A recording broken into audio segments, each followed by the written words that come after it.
और फिर कुरान में अल्लाह ने इस नाम को हमेशा के लिए महफूज कर दिया, मुहम्मदुन रसूलुल्लाह। आज हर अज़ान में, हर नमाज में उस नाम के बगैर शहादत मुकम्मल नहीं होती। अरब रिवायत के मुताबिक बच्चों को पैदाइश के फ़ौरन बाद देहात भेजा जाता था ताकि ज़बान फासे हो और जिस्म मजबूत बने। सही हदीस से साबित है कि नबी सल्लल्लाहु अलैहि वसल्लम बनु साद में पले। हलीमा सादिया एक गरीब और कमज़ोर खातून उनकी देखभाल और नशो नुमा की जिम्मेदारी लेती हैं। शुरू में हलीमा के घर कोई बरकत नहीं थी। उनकी ऊँटनी और गायें कमज़ोर थीं, लेकिन जैसे ही नबी सल्लल्लाहु अलैहि वसल्लम उनके साथ आए, वहाँ बरकत बरसने लगी और उनका घर खुशहाल हो गया। नन्हे नबी सल्लल्लाहु अलैहि वसल्लम ने वहाँ 4 साल तक वक्त गुजारा। वो वक्त सिर्फ दूध और खेल का नहीं था। यहाँ उनकी पहली तालीम उनके माहौल और कायनात से शुरू हुई। 4 साल के बाद वक्त आया कि उन्हें उनकी वालिदा के पास वापस भेजा जाए। हलीमा ने उनका हाथ छोड़ा, लेकिन अपनी आंखों से देखा। ये सिर्फ हमारे लिए नहीं, बल्कि पूरी इंसानियत के लिए रहमत और बरकत बनेंगे। बीबी आमिना के पास लौटकर नबी सल्लल्लाहु अलैहि वसल्लम ने फिर अपनी माँ का प्यार महसूस किया।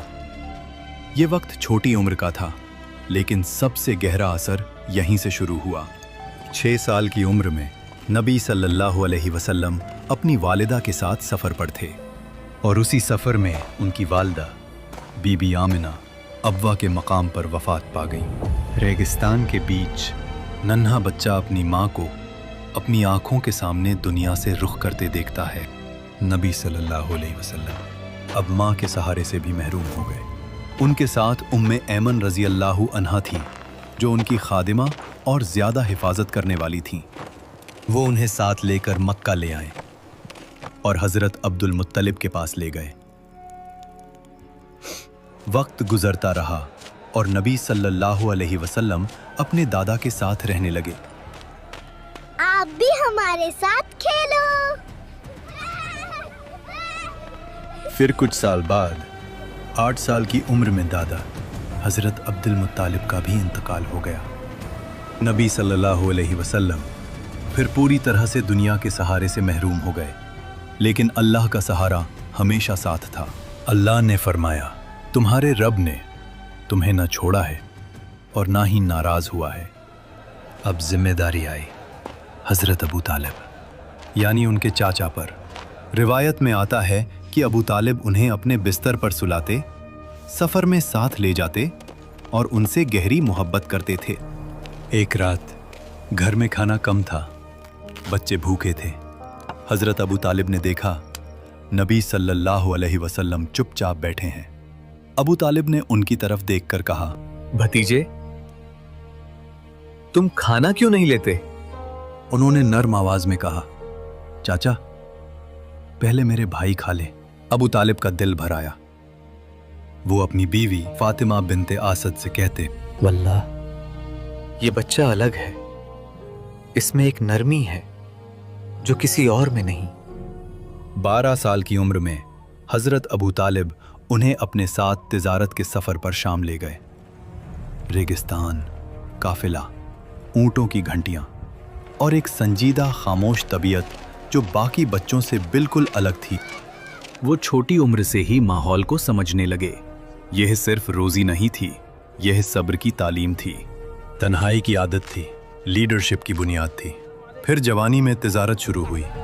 मक्का के लोग उन्हें कहने लगे, ये अलामीन है, सच्चा, अमानतदार।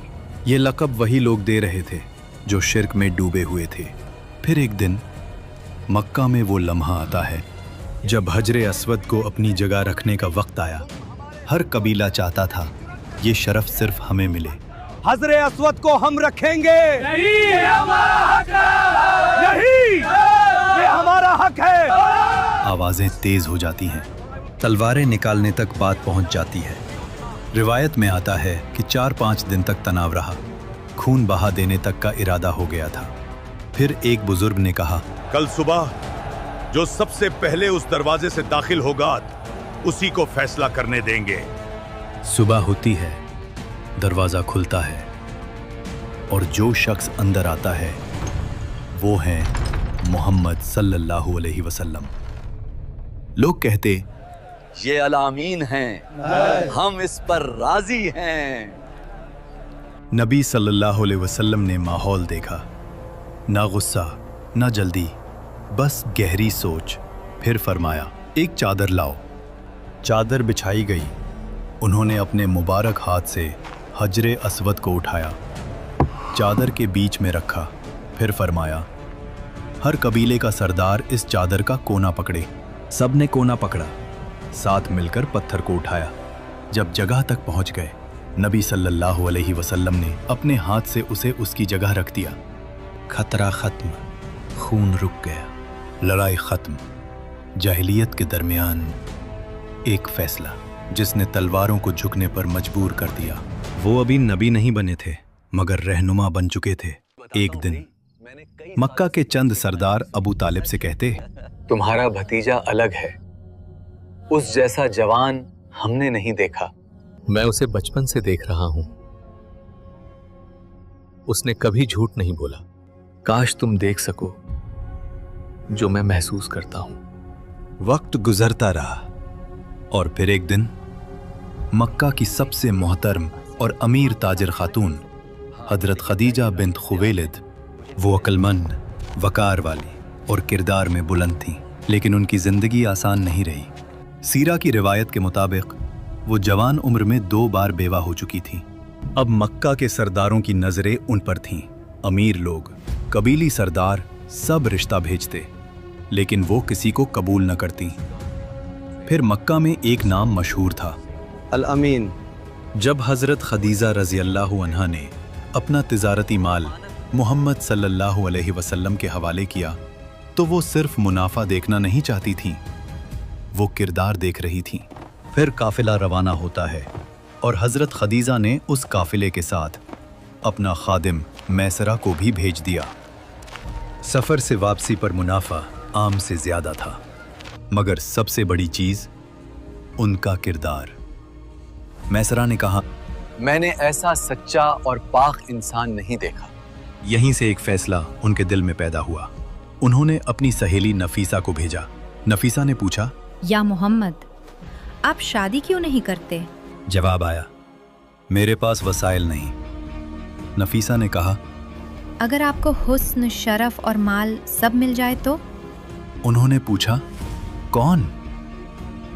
जवाब आया, खदीजा।